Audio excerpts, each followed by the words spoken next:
চারটা তাই তো দেখো চারটা কি আছে পড়ো হ্যাঁ দেখো চারের এক একটা হ্যাঁ বলো y x এর বর্গমূলের সঙ্গে সরলরেখে আছে এবং y সমান 9 এবং x সমান 9 x এর মান নির্ণয় করি যখন y সমান 6 আচ্ছা বলছে y x এর বর্গমূলের সঙ্গে সরল ভেদে আছে কথাটা মানে কি y সরল ভেদে আছে তো তাহলে y সরল ভেদে আছে তো তাহলে y ভ্যারিজ কার সঙ্গে সরল ভেদে আছে বলো বলো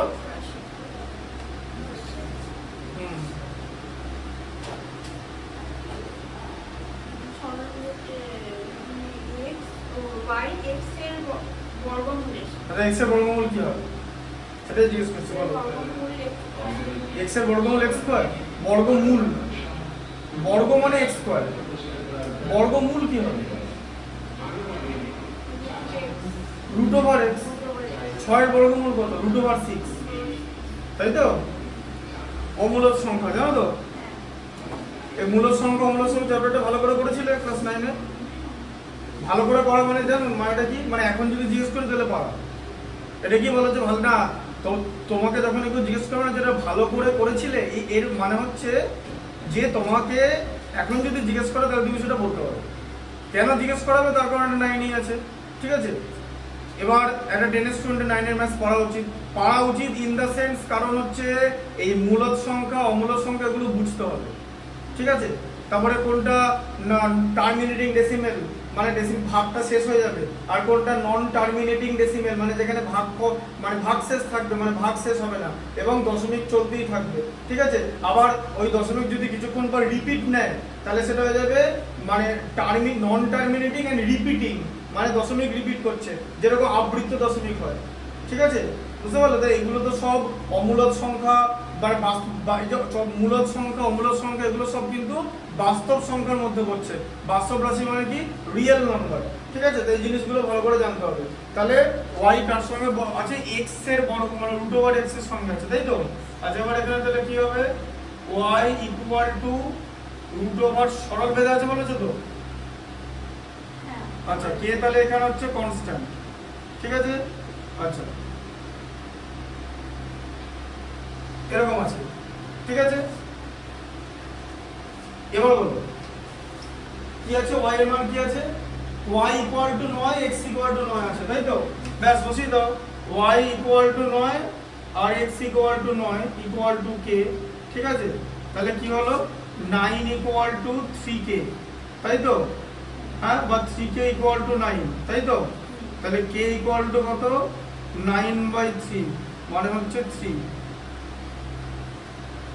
ঠিক আছে এরকম লিখে দিতে পারি ইকুয়াল ইকুয়াল দিয়ে কোনো অসুবিধা নেই এরকম লেখা যেতে পারে 9 equal two 3k 3k equal to 9 লিখে নিলাম যা যেইভাবে অঙ্ক করবে সেটাই একটা মেথড তুমি তো মেথড ছাড়া এমনি অঙ্ক করতে পারবে না কাজেই তুমি মেথডের বাইরে গিয়ে অঙ্ক করতে তুমি যদি ভাবো যে আমি একটা অঙ্ক এরকম করে করছি এটা কি মেথড হবে না এটাও একটা মেথড হবে যদি অঙ্কটা ঠিকঠাক থাকে বুঝতে পারলে তাহলে k ইকুয়াল টু 3 বেরোলো তো আচ্ছা আবার একই কথা তো y equal to root over x into k একই জিনিস থাকবে তাই তো এবার বলো পরেরটাতে কি মান দেওয়া আছে পরেরটাতে আছে x এর মান নির্ণয় করি যখন y ইকুয়াল টু 6 তাই তো তাহলে এখানে y এর মান কত দেওয়া আছে y এর মান 6 দেওয়া আছে 6 equal to root over x into 3 তাই তো হ্যাঁ আচ্ছা তাহলে কি হচ্ছে 3 রুট x ইকুয়াল টু 6 হচ্ছে তো হ্যাঁ রুট ওভার x ইনটু 3 আচ্ছা তাহলে কি হচ্ছে রুট ওভার x কত হচ্ছে 6 কে 3 দিয়ে ডিভাইড করলে 2 তাই তো root over x equal to আচ্ছা তাহলে x ইকুয়াল টু কত হবে 2 স্কয়ার হয়ে যাবে তো কেন হবে কারণ হচ্ছে root over x equal to 2 বলেছি রুট ওভার x কত মানে x টু দি পাওয়ার 1 এর 2 ইকুয়াল টু 2 তাহলে x ইকুয়াল টু কত হবে x ইকুয়াল টু হবে 2 টু দি পাওয়ার 1 এর 2 সরি 2 টু দি পাওয়ার 2 এই 1 এর 2টা বাঁ দিক থেকে ডান দিকে রেসিপ্রোকাল হয়ে যায় মানে পাওয়ারটা মানে যেটা টু দি পাওয়ারটা বুঝতে পারলে হ্যাঁ সেই টু দি পাওয়ারটা ঘাত হ্যাঁ ওই টু দি পাওয়ারটা অনন্য মানে রেসিপ্রোকাল হয়ে যায় ঠিক আছে বুঝতে পারলে ব্যাপারটা তাহলে x ইকুয়াল টু 2 স্কয়ার মানে 4 বুঝতে পারলে? তাহলে x এর মান হচ্ছে 4 আছে তো অ্যান্সার? ঠিক আছে? হ্যাঁ 4 আচ্ছা 4 এর দুইটা দেখো, এটা লাস্টে লিখে দিতে হবে x = 4। ঠিক আছে? আচ্ছা বুঝতে পারলে তো এটা? হ্যাঁ 4 এর দুইটা বলো। y এর সঙ্গে সরল ভেদে হ্যাঁ দাঁড়াও, আগে লিখে নাও x y এর সঙ্গে সরল ভেদে দিও। ঠিক আছে? আচ্ছা তাহলে x = k * y, তাই তো? আচ্ছা x = ky, আর এখানে k হচ্ছে তোমার ধ্রুবক। বুঝতে পেরেছো? আচ্ছা এবার বলো আর কি আছে? x y এর সঙ্গে সরল ভেদে এবং z এর সঙ্গে ব্যস্ত z এর সঙ্গে ব্যস্ত হচ্ছে কত মনে হচ্ছে 1/z, তাই তো? হ্যাঁ এটা হচ্ছে ব্যস্ত ভেদ।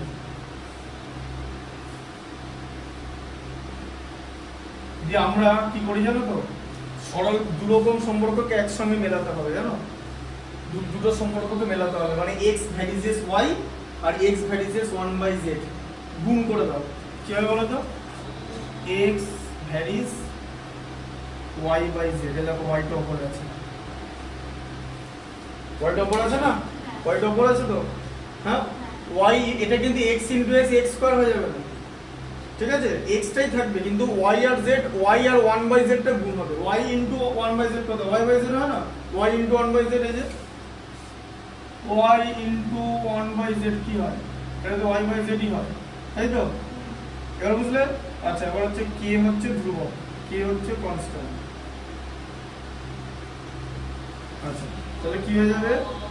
x = k * y/z, এই যে। ঠিক আছে? আচ্ছা এবারে বলো x = k * y, এটা কি বলা হচ্ছে? যৌগিক ভেদের উপপাদ্য, মানে সরল ভেদ আর ব্যস্ত ভেদকে আমি একসঙ্গে করব গুণ করে। ঠিক আছে? এটা কিন্তু x * x x স্কয়ার হয়ে যাবে না, x স্কয়ার হয়ে যাওয়ার কথাটা মানে জানো? x স্কয়ার ওদের সঙ্গে সরল ভেদে আছে, যদি এরকম হতো, এরকম তো দেয়নি, তাই x টা গুণ হবে না, x টা যাদের সঙ্গে আছে তাদের গুণ হবে। সরল ভেদ আর ব্যস্ত ভেদ এরকম ভাবে আমরা মেলাই। এটা কি বলা হচ্ছে? এই যে জিনিসটা দেখছো, এটা কি বলা হয়? যৌগিক ভেদের উপপাদ্য। ঠিক আছে? যৌগিক ভেদের উপপাদ্যটি ভেদ তত্ত্বের সাহায্যে প্রয়োগ করো। যদি এরকম একটা কোশ্চেন দেয় তো যৌগিক ভেদের উপপাদ্যটা এরকম করে করতে হবে। ঠিক আছে? আমার যে কোশ্চেন আনসার যখন লিখবে ওখানে করা আছে। ঠিক আছে? সেম জিনিস। হ্যাঁ যে একটা সরল ভেদ থাকবে, একটা ব্যস্ত ভেদ থাকবে, দুটো মিলিয়ে আমি এরকম একটা বানাবো। এটা কি যৌগিক ভেদের উপপাদ্য বলে। এবার বলো x এর মান কত আছে বলো? মান দেওয়া থাকবে। y এর মান হচ্ছে 4, z এর মান হচ্ছে 5 আর x এর মান হচ্ছে 3। তাহলে x 3 y 4 z 5, তাই তো? তাহলে x এর মান 3, y এর মান 4, z এর মান 5, তাই তো? আবার দিয়েছে। আচ্ছা এটা করো না, ওটা তো এরকম হলো তো? আচ্ছা তাহলে এটা কি হবে? 4k উপরে আছে, 3 * 5 গুণ করে 15 হবে তো? হ্যাঁ তাহলে k = কত হবে? 15/4, এই যে 15/4 হয়ে গেল। এই যে 4k = 15, ধ্রুবকের মানটা বার করতে হবে তো? বুঝতে পারছো? আমরা প্রথম সম্পর্ক থেকে ধ্রুবকের মান বার করে দ্বিতীয় সম্পর্কতে, মানে প্রথম একই জিনিস, ওই সেম মানে সম্পর্কতে ধ্রুবকের মানটা বসাচ্ছি, দিয়ে আরেকটা মানে চলরাশি পেয়ে যাচ্ছি। ঠিক আছে? আচ্ছা আবার এখানে তাহলে কি লিখবে? x = k * y/z, সেমই তো? হ্যাঁ একই জিনিস লিখলাম। ঠিক আছে? আচ্ছা এবার বলো তাহলে এবার কি বলেছে? বলেছে y 16 আর z 30। আচ্ছা তাহলে x = এবার k এর ভ্যালু কত? 15/4 তো? হ্যাঁ বলেছে y কত বলেছে? 16, আর z কত বলেছে? 30। তাহলে x এর মান জিজ্ঞেস করেছে। ঠিক আছে? তাই জিজ্ঞেস করেছে তো? হ্যাঁ y এর মান 16 তো, z এর মান 30 তো, বসিয়ে দিলাম y/z। আচ্ছা কাটাকুটি করব, 15 2 * 30, ঠিক আছে? 4 4 এ 16, 2 2 * 4, তাহলে x এর মান কত? 2। ঠিক আছে? আচ্ছা দেখো आंसर, x এর মান হচ্ছে 2। ঠিক ঠিক আছে, মিলিয়ে নেবে, নাহলে আবার চেক করতে হবে। যাই হোক, ঠিক আছে, এক্স এর মান হচ্ছে 2, বুঝতে পারলাম? তাহলে এক্স ইকুয়াল টু 2।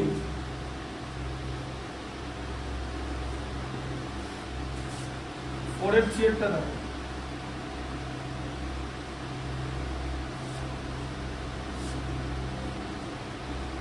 দেখো এক্স ওয়াই এর সঙ্গে সরল ভেদে, ঠিক আছে, এবং জেড এর সঙ্গে ব্যস্ত একই জিনিস পেতে হবে।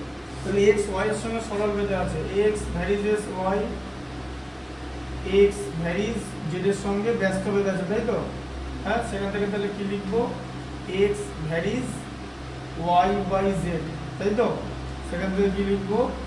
X equal to k into y by z, তাই তো? হ্যাঁ, আর কে হচ্ছে ধ্রুবক। তাহলে এই পর্যন্ত আমি লিখে নেব, ঠিক আছে? এই পর্যন্ত লিখে নেওয়ার পর এবার দেখো তার কি ভ্যালু আছে, ঠিক আছে? এই বন্ধু বুঝতে পারলো তো? সেম ম্যাথস, ঠিক আছে, ভালো করে পড়বে। আচ্ছা, কি আছে? ওয়াই 5 আর জেড 9, তাই তো? হ্যাঁ, ওয়াই 5 জেড 9, তাহলে এক্স ইকুয়াল টু 1 এর 6 হয়, তাই তো? আচ্ছা, তাহলে এক্স এর মান 1 এর 6 বসাও। ওয়াই এর ভ্যালু কত আছে? 5, আর জেড এর ভ্যালু কত আছে? 9, তাই তো? এরকম আছে তো? আচ্ছা, তাহলে কে ইকুয়াল টু 1 এর 6 হচ্ছে তো? তাই হচ্ছে তো?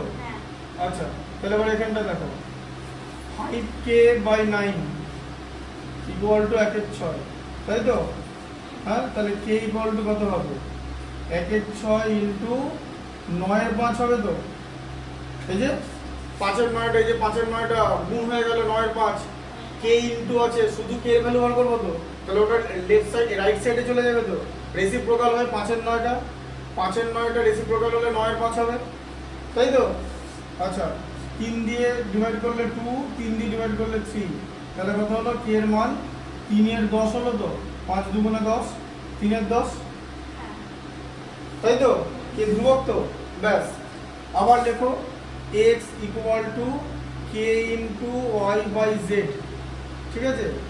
হ্যাঁ, ব্যাস, এবারে বলো, এবারে x এর মান কত আছে? পরেরটা কি বলেছে? যে y ইকুয়াল টু 6 আর z 1/5। আচ্ছা, তাহলে x ইকুয়াল টু, আচ্ছা, k এর ভ্যালু কত? 3 এর 10, তাই তো? আচ্ছা, y ইকুয়াল টু কত বলেছে? y ইকুয়াল টু 6 বলেছে, ঠিক আছে? z ইকুয়াল টু কত বলেছে? 1/5, বেশ। আচ্ছা, তাহলে কত হবে? কি করে বার করবে? x ইকুয়াল টু 3 এর 10 লিখলে তো এটা 6 ইন্টু 1/5 আছে তো? তাহলে 6 ইন্টু 5/1 হয়ে যাবে তো? এই যে, তাই তো? হ্যাঁ, বুঝলে? আচ্ছা, তাহলে কত হবে বলো? 5 দুগুণে 10, তাই তো? 2 3 এ 6, তাহলে দুটো 3 আছে, মানে 3 ইন্টু 3, তাহলে x এর মান কত হচ্ছে? 9, ঠিক আছে? দেখে নাও, x এর মান হচ্ছে 9। দাও কাটাকুটিটা, বুঝতে পারলে? হ্যাঁ, কাটাকুটিটা পরীক্ষা করতে হবে তো, এগুলো কিন্তু দেখতে হবে, বারবার নিজেকে প্র্যাকটিস করতে হবে। শোনো, প্র্যাকটিসটা তো আমি তোমার হয়ে করতে পারবো না, প্র্যাকটিসটা তোমায় করতে হবে, ঠিক আছে? আমি ম্যাক্সিমাম এটা ভালো করে বুঝিয়ে দিতে পারি যে কি করে কি হচ্ছে পরিষ্কার হবে, যে 5 দুগুণে 10, 2 3 এ 6, 3 ইন্টু 3 এ 9, 9 আছে তো? ঠিক আছে, বুঝতে পারলে? তাহলে x ইকুয়াল টু হচ্ছে 9। বোঝা গেল জিনিসটা কিরকম করে আসছে?